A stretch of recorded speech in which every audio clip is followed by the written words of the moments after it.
degrees, and now we take you to the floor of the New York Stock Exchange for the closing bell, sponsored by PNC Bank.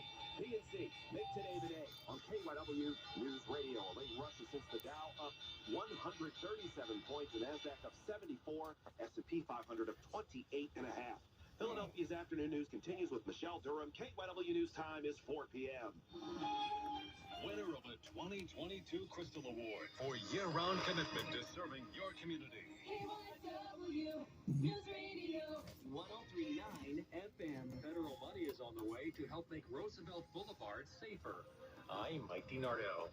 3 Delaware women are facing felony shoplifting charges in Chester County after authorities allege they stole thousands of dollars in merchandise from local Ulta stores.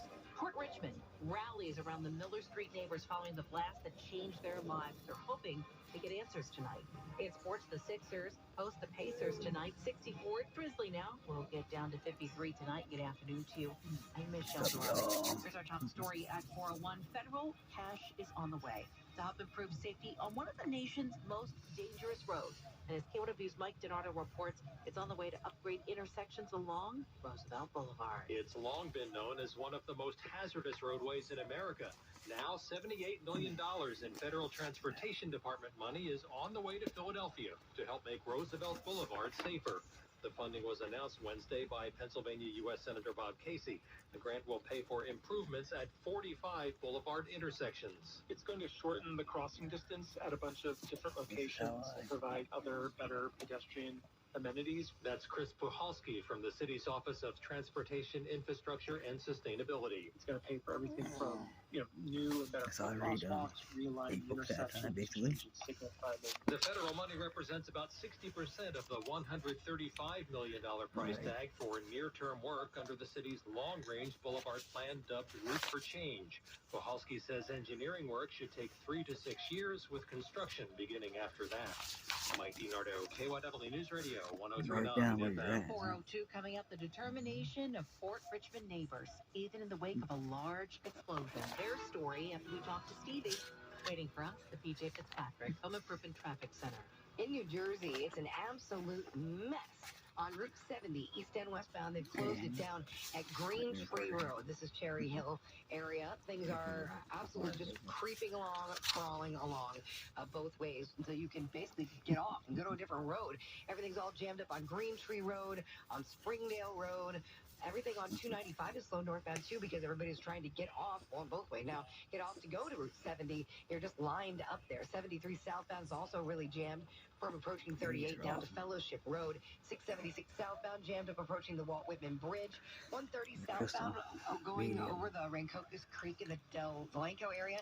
That was a fire, and they got it put out, but it's still just slow going by.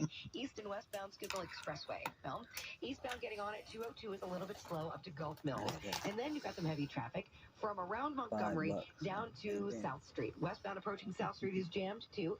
And no slowdowns to report near Girard. That accident that was on the eastbound side that was so interesting to look at, it's all now out of the way. Westbound, you're jammed at City Avenue. There's heavy traffic on the boulevard in both directions on the extension. So basically between 9th Street and the Schuylkill Expressway, no lanes blocked in that area. 422 westbound. Heavy traffic right when you get on from 76 and then west. 422 slow out near Egypt Road. There's been a problem with the Pennsylvania Turnpike at Valley Forge. Getting on and off has been issues because there has been a truck there on its side. So it looks like they've got everybody blocked getting on there now to go out onto the Turnpike. So I would just avoid that interchange completely. Maybe go on the Schuylkill East and get on the Blue Route North if you want to continue on the eastbound Schuylkill or eastbound Pennsylvania Turnpike. Mass transit, not bad. From the PJ Fitzpatrick Home Improvement 24-hour traffic center. Need a new roof or just want to repair a small problem? Trust PJ.com. I'm Stevie Reese. Thanks, Stevie. Let's get a look at this forecast. Joining us live, look at a happy new year. It's the first time I'm talking to her. NBC 10 First Alert meteorologist Brittany Ship. Hi, Brittany. Yes, happy new year to you. And what a way to kick off the new year with these temperatures in the mid to high 60s. We are tracking some rain showers, but they're looking fairly light here. They should only last for the next 2 to 3 hours before we see more clearing. We'll hold on to the warmer temperatures overnight. A low of just 52 with mostly cloudy skies. Tomorrow we're partly sunny and mild, a high of 60, no rain chances, so you really get to enjoy.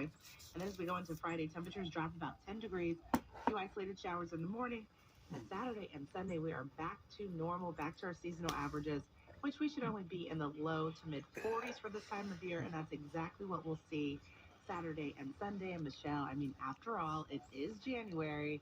We can't hold on to these mid 60s temperatures. I understand. Thank you so much. Right now it's 64, and we'll get down to 53 tonight. 3 Delaware women are facing felony shoplifting charges in Chester County. They're accused of stealing thousands of dollars worth of clothing and fragrances.